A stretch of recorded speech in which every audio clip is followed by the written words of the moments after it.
ఈ వాక్యాన్ని వీక్షిస్తున్న సహోదరి సహోదరులందరికీ క్రీస్తు పేరట వందనములు. ఈరోజు వాక్యం ద్వారా దేవుడు మనతో చెప్తున్న మాట, వారు దేవుని మెప్పు కంటే మనుషుల మెప్పును ఎక్కువగా అపేక్షించిరి.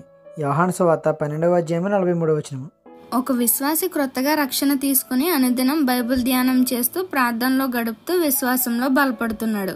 అటువంటి సమయంలో మరొక విశ్వాసి అతనిని గమనించి, నువ్వు దేవునిలో బాగా ఎదుగుతున్నావు అని పొగిడాడు.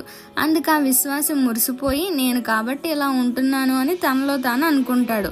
అప్పటి నుండి ఆ విశ్వాసి దేవుని మెప్పు కంటే మనుషుల మెప్పు కోసం ఎక్కువగా ఆశపడతాడు. మనుషులకు కనిపించాలని భక్తిగా నటిస్తాడు. ఒంటరి సమయంలో ఏ విధమైన భక్తి చేస్తే మనుషుల దగ్గర నుండి మెప్పు పొందుకోవచ్చో అని ఆలోచిస్తాడు. ఇదంతా జరగడానికి కారణం మనుషుల పొగడ్తలకు లొంగిపోవడం. అందుకే యేసయ్య కూడా అంటున్నారు, ప్రజలు దేవుని మెప్పు కంటే మనుషుల మెప్పులకే ఎక్కువగా ఆకర్షితులవుతున్నారు అని. మన భక్తి దేవుడు చూసేలా ఉండాలి, కానీ మనుషులు చూసేలా ఉండకూడదు.